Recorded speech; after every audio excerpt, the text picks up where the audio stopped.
I like sort of Oxford and UK pub culture.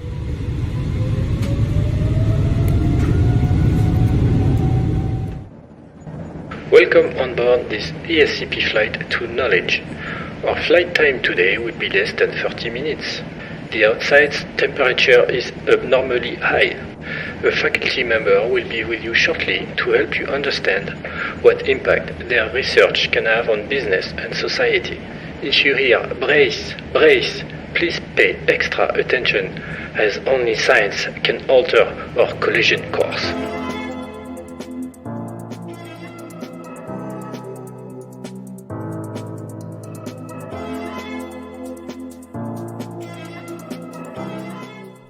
For this episode of Brace, the podcast about impactful research by ESCP Business School faculty, we talked to Gorgi Krlev, who is an associate professor of sustainability on the Paris campus. In his research, he deals with social entrepreneurship, social innovations, and impact. Gorgi has won numerous awards for his research, teaching, and impact work. He also serves on the board of directors of Euclid Network, the international network of impact-driven leaders supported by the European Commission.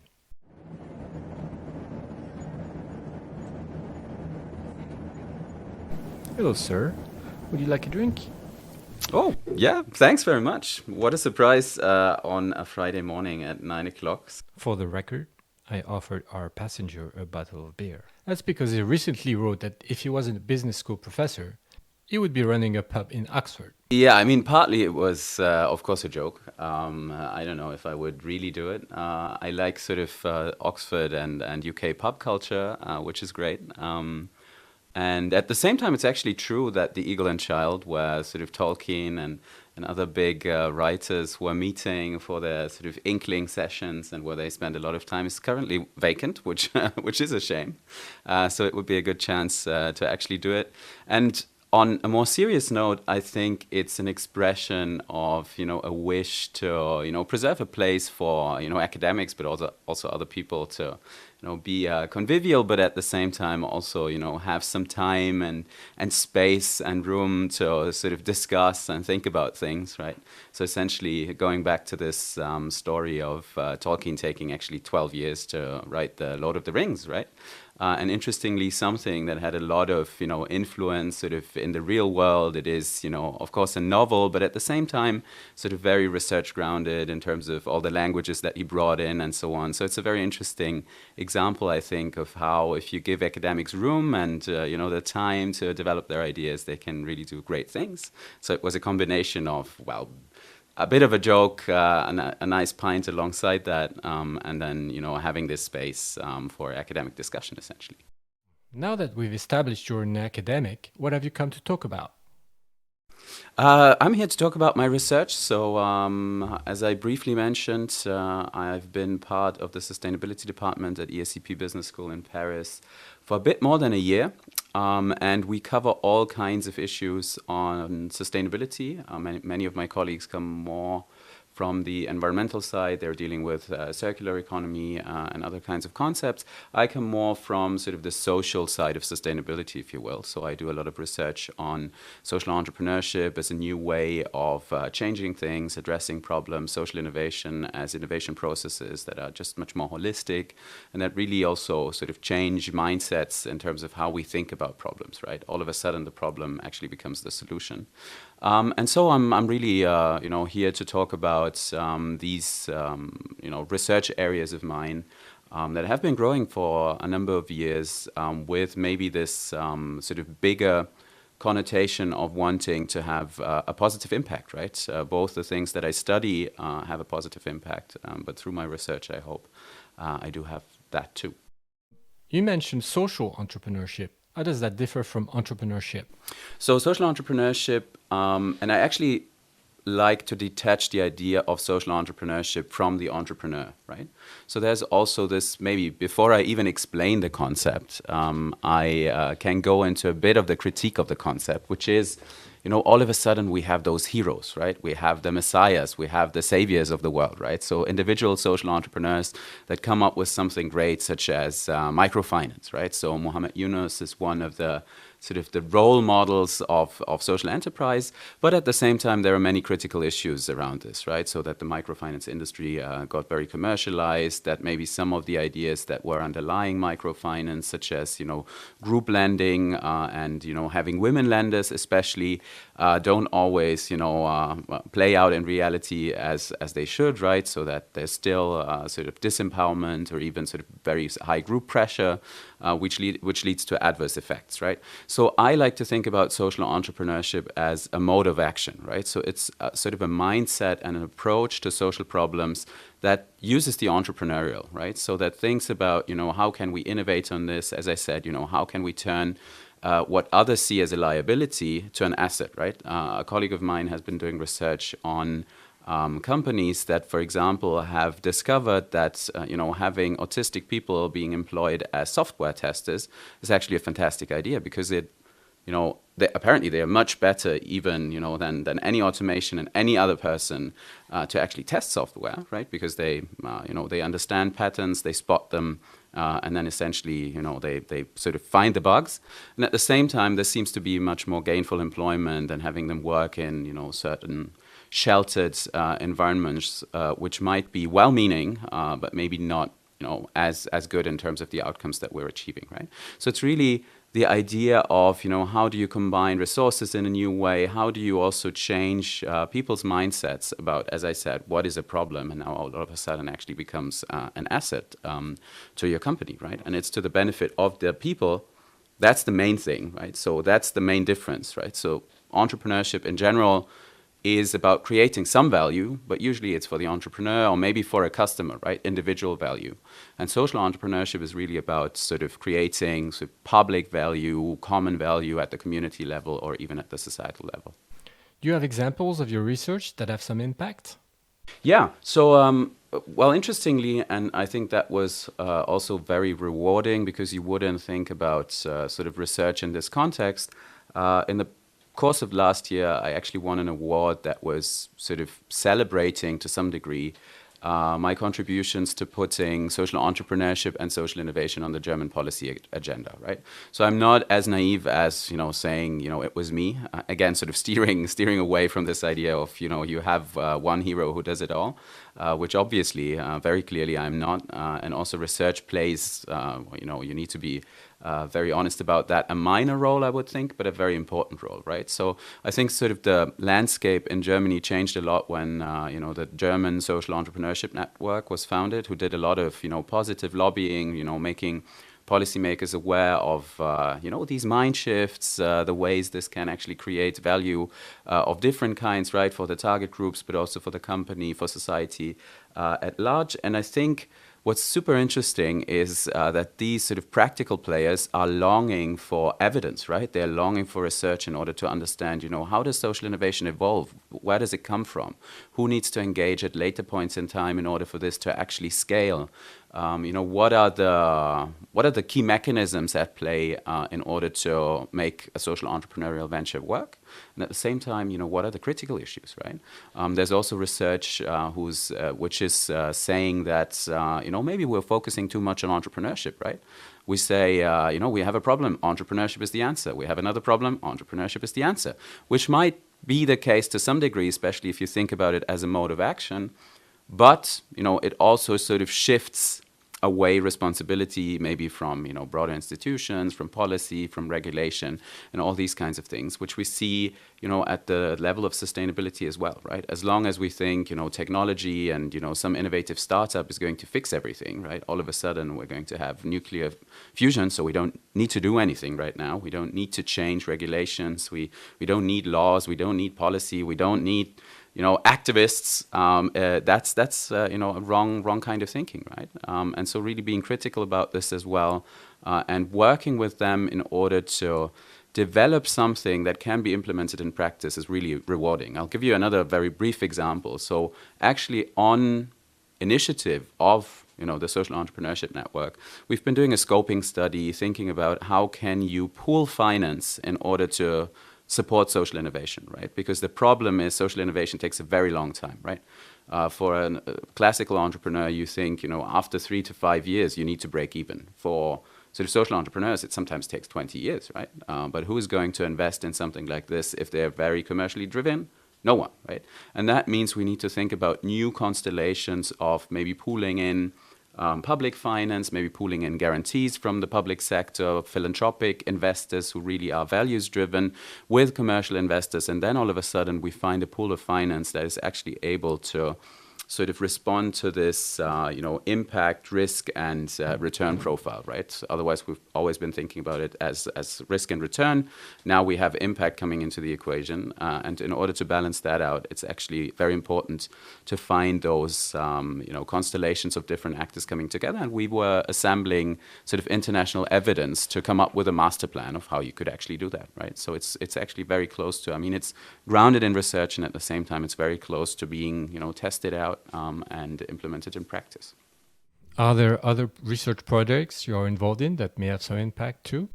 One thing that is ongoing, something that we're currently sort of putting together rather than a research project that is already going on, is an interest in understanding how sort of collective mobilization processes, such as the ones that we've seen in the context of the COVID crisis. For example, the EU versus virus, there was a hackathon with over 30,000 participants online, obviously. But a huge sort of mass mobilization of people, how those, actually are powerful tools to come up with solutions, right? There are other colleagues who have been doing work on this as well. I think we want to build on that in order to see how those kinds of mechanisms could be powerful for wider sustainability challenges, right? In this case, it was really about finding maybe very quick solutions to challenges of COVID. And now the question is, how do you mobilize actors? How do you bring them together? And how do you assemble them in a way that this actually has lasting impact, right? And in this case, it's impactful because we start understanding how these collective mobilization processes work, and at the same time it will have direct implications in terms of how do you understand the effects of those, but also how do you essentially compose the actors, right? Because we know relatively little about this. What is this the right size? Is an online format even a good format? Is a one-off format a good format, or would you need to have something that is working on a continuous basis? Many sort of adverse things that we've seen in relation to those hackathons, for instance, is also that there were brilliant solutions. Everyone loved them. They were awarded and they got some prize money. They were able to develop them further, and then it didn't get implemented, right? So the public sector, for instance, didn't use very early ideas of sort of tracing apps in order to improve tracking in public administration of COVID cases, right? And these kinds of examples where you think that really can be inspired by what we know about social innovation processes more generally, right? The ones that just happen naturally and that we're observing, that it's really critical to bring different actors in at different points in time, right? It's not the entrepreneur who's doing it all. And that's very different from the commercial sphere, by the way, right? Sometimes you have a brilliant product and then people are just going to long for it. They're going to buy it. And, there you have your unicorns. But mostly, and that's why also in sort of the social entrepreneurship space and in the social innovation space, we rather talk about zebras, right? Because they are just, they come in herds, and you need more than one to actually come together to make the thing move forward, right? So it's very seldom that you see sort of a social or a sustainable unicorn. Maybe in some areas such as green energy and so on, that works. But in many other areas, especially in the ones that are sort of socially focused, it's super difficult to imagine that. And so we're sort of trying to craft a research project around this in order to understand it. And the interesting bit, I think, which is intriguing for me as a researcher, is also that we would intervene in this to some degree with what we call a design science approach, right? So design science meaning you're not going out and observing the world and you're trying to grasp what's out there, but you actually intervene as a researcher in order to do that. So, for instance, to organize a similar event, I'm not sure we're going to get to those numbers, but maybe a number of smaller events, and also think about it in terms of experiments, almost, right? Quasi experiments where you can control the conditions and you maybe tweak the problem formulation, or you tweak the the combination of different competencies that are in the room, or you change the role of some kind of a moderator in the process, what they are doing. You're tracking things over time and how they develop and so on. For us to be really able to see, what is holding us back, right? I mean, we know that a lot of the problems are located in this, maybe in this wish that actors are going to do it on their own, but I think we really need to have some more, a more coordinated approach, more what you call orchestration of actors to actually come together in the right way, right? And not only do that in a very superficial way or really focus on the idea, and after that, it gets forgotten a little bit, but really to find sort of the interlocks between the different systems, right? So how do you make something that an entrepreneur brought up into, the public sphere, right? Into an established welfare state, for instance, who would be welcoming it, right? Or how do you use the learnings of this process in order to change legislation and so on, right? So it's really a multi-level process and of very high complexity, and that's why I find it super exciting, and that's why I think it can, provide very deep researcher insights, and at the same time, it would be extremely useful for actors to actually implement this, right? To go beyond this, polarization that we have at the moment, and to work towards solutions. You managed to have some impact through your research, but are there other ways, through teaching maybe? Yes, absolutely. So I think what I love about being at ESCP is that we really sort of cherish different kinds of academic activities, right? I mean, everyone who knows academia a little bit or who has friends in academia will know, the one currency in academia is publications, right? Publications in a relatively narrow range of journals, which is great because to some degree, they're leveling up the research. It's also a challenge. It's, an ambition to get published there and so on.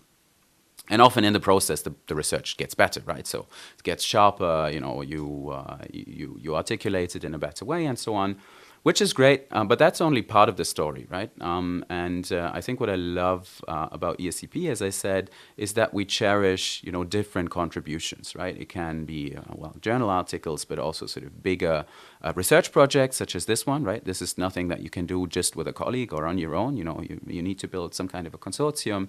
And at the same time, what I really enjoy about my job is when I can bring the research. For instance, I've done, research on measuring social impact, right? Really thinking about, what kind of design can you apply to certain questions? What kind of data do you need? And in how far can you say, was there an impact or not?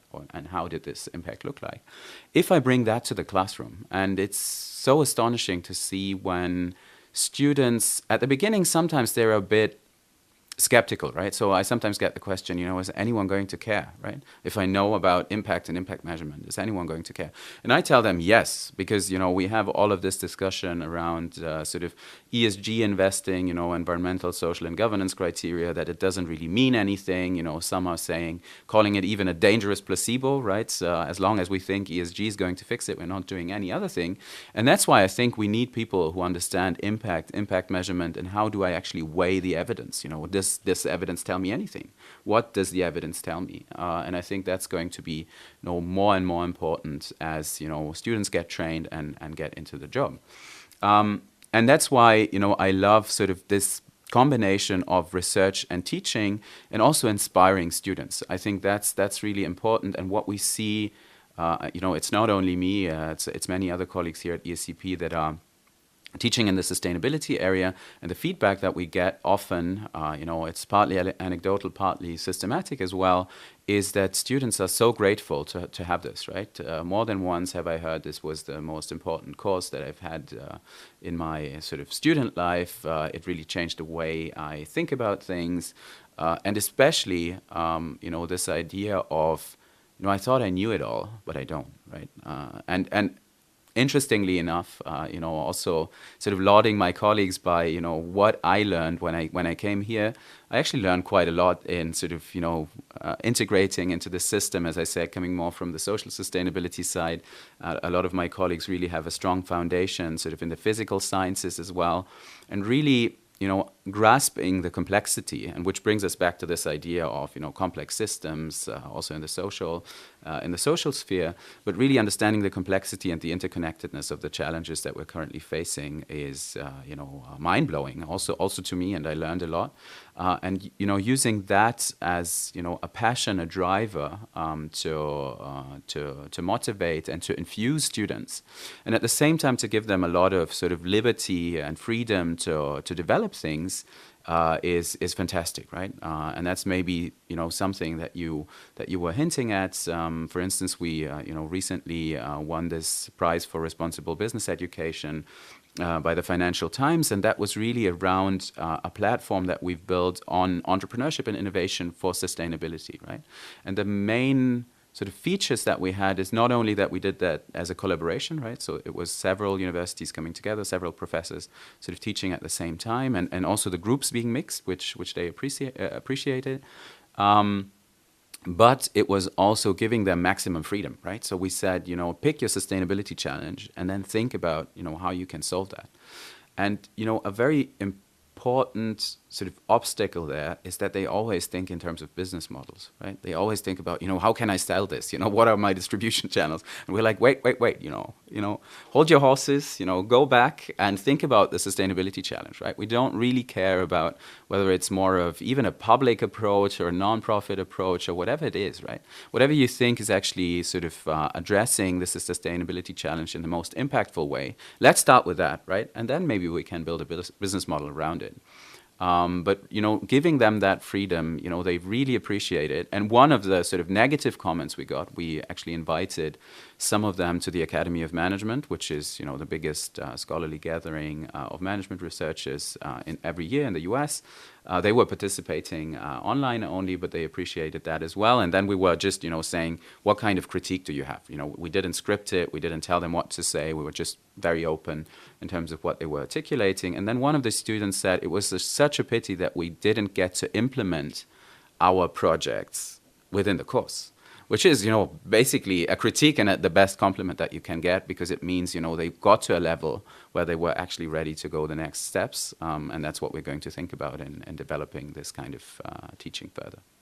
But that would take a lot more time, right? No, absolutely. It wouldn't, that would mean we would need to have some other stage, right? It would mean, we do what we've done. I think that's really good because we were also working with them in sort of revolving sessions, right? So we were giving them concepts, theories. The interesting bit is, students are also, if you do it in the right way, they're longing for theory, right? They're longing for concepts to understand things. And then we were coaching them in sort of developing this model, but then it would need to be, another semester. It would be maybe even several semesters, right? Ideally, it would be something of, testing this out, testing the grounds, maybe trying to identify, real world actors that you could partner up with, and then maybe sort of integrating it with, the Blue Factory that we have here at ESCP, which is sort of the entrepreneurship vehicle and incubator at a next stage. And then, ideally, if you think about it as the big picture, this would be something that students start their studies with and maybe do alongside their whole masters. And then maybe when they get out, they will, actually be able to go out and do it, right? Or even start while they're still at it, right? Another way of having some impact is publishing books or articles in the media. Interestingly, often we think about this only in this sequence, right? There's research and then I communicate it. I have made the experience that often it can even be the other way around, right? So I'm just giving you an example. I was thinking about a thing for quite some time, right? So I was doing my PhD at the University of Oxford, and I was doing there was a talk in evidence-based healthcare where I've actually also done my methods training because of an individual research project.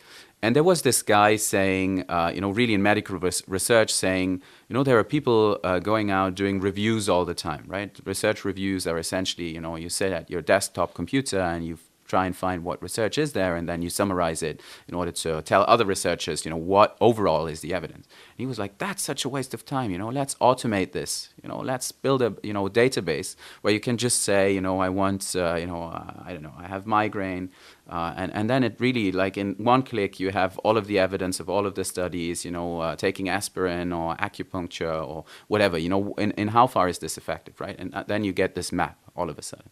And I was thinking, wouldn't that be great for the social sciences as well, right? This is the context in which social entrepreneurship works, in which it doesn't, what are the traits of social entrepreneurs, but what kind of actors do also need to come in at other points in time, and so on, right? And obviously, it's not the same thing, right? So because we also work a lot with qualitative data, we have potentially, more complex processes. So it's not one treatment, one condition, one medical condition, one treatment. But that led me to sort of hypothesize about something that I was calling sort of dynamic knowledge maps, right? Where you actually, within sort of, for instance, the academic peer review process, you gather the intelligence and then you map this out in real time instead of waiting for someone to do, a review 5 years or 10 years after, right? And I wrote a blog post on this several years ago on the LSE Impact blog. It was super well received.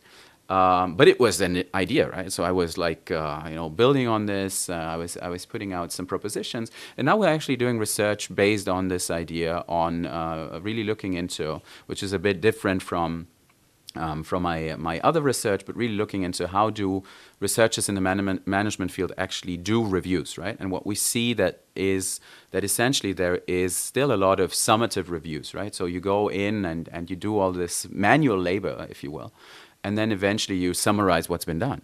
And you would think now with generative AI coming, around the corner and so on, that's going to be automated quite soon, right? So what we're trying to do with a piece which is work in progress and not published yet, but what we're trying to do with a piece is sort of make them aware of how you can actually, do this in a way that is going to be more useful for progress in the field, right? So what does the field actually need? Can you bring some contestation into this?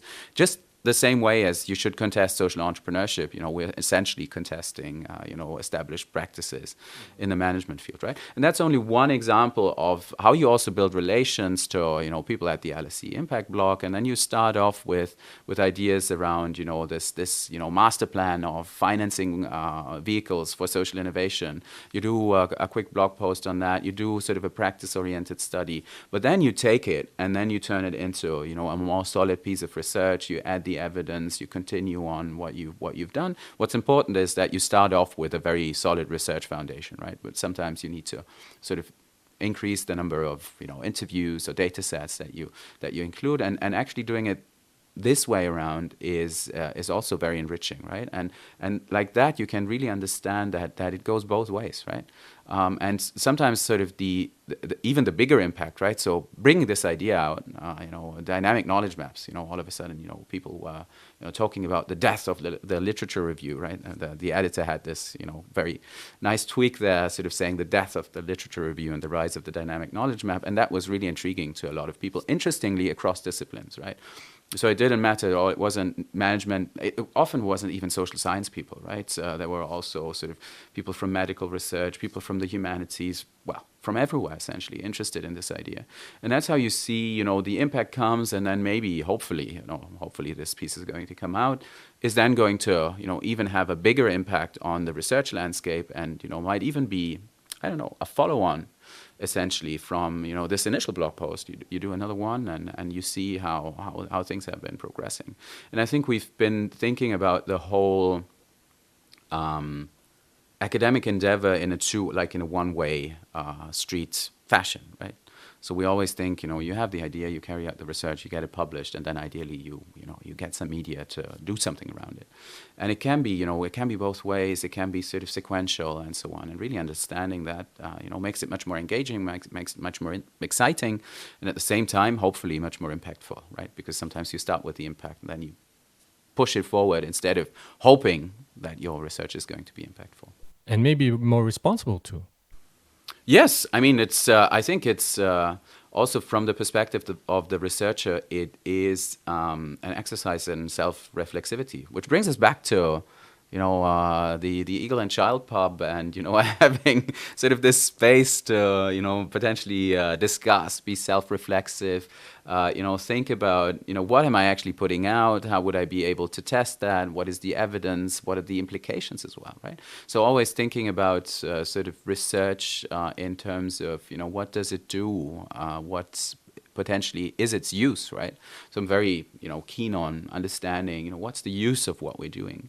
And understanding that you don't need to worry about that only several years after you've started what you're doing, but actually that's the very first step, is essential, I think, and really self-formative almost, right? As concerning the identity of a researcher, I think that's really a different way of thinking about it and of becoming self-conscious. And as you say, maybe increases responsibility as well. And by the way, I think having this more balanced approach in terms of classical research outputs, but also thinking about what I like to call impact work that we've just talked about, and teaching, and how these things are interconnected, and how interestingly, you sometimes get a lot of inspiration from students as well, right? So they do a fantastic impact measurement design, and you think, wow, I can take a lot of inspiration from that. But at the same time, you need to be reflexive in the classroom as well, right? So there's also this trade-off in terms of, there's academic research, which needs to be rigorous, which, sometimes is just too much, right? You can't do that all the time in practice. And how do you find a responsible balance between doing, the research, sort of hardcore research in a way, thing, and then something that is implementable in practice? And really having those different moments and fora of reflection helps you, I think, become much more responsible as a researcher, for sure, in terms of what you do in the research, but what its use is going to be. And that's why I also think, we need to, as researchers, I think we need to say bye to some degree to this idea of, we're entirely objective, we are sort of a blank sheet, right? We go there, we present our evidence to you, and you do with it what you want, right? Which of course is important. I mean, objectivity, not finding what you want to find and so on, but really understanding what does that mean, what could the consequences be, and what would you recommend based on this? Some would contest that because they say, this is the work of policymakers. But I think if you have the, sort of the deepest expertise, right, you can't expect that from anyone else. Why would you not at least give, a balanced view on what it is that can be done with it, right? As I just said, this, having this master plan of the financing is, a pitch, right, based on evidence, and then of course, you could use research in order to accompany that as well. So, no, for sure, you're totally right that it pitches up the level of responsibility, I think, as well, and the level of originality, I would hope.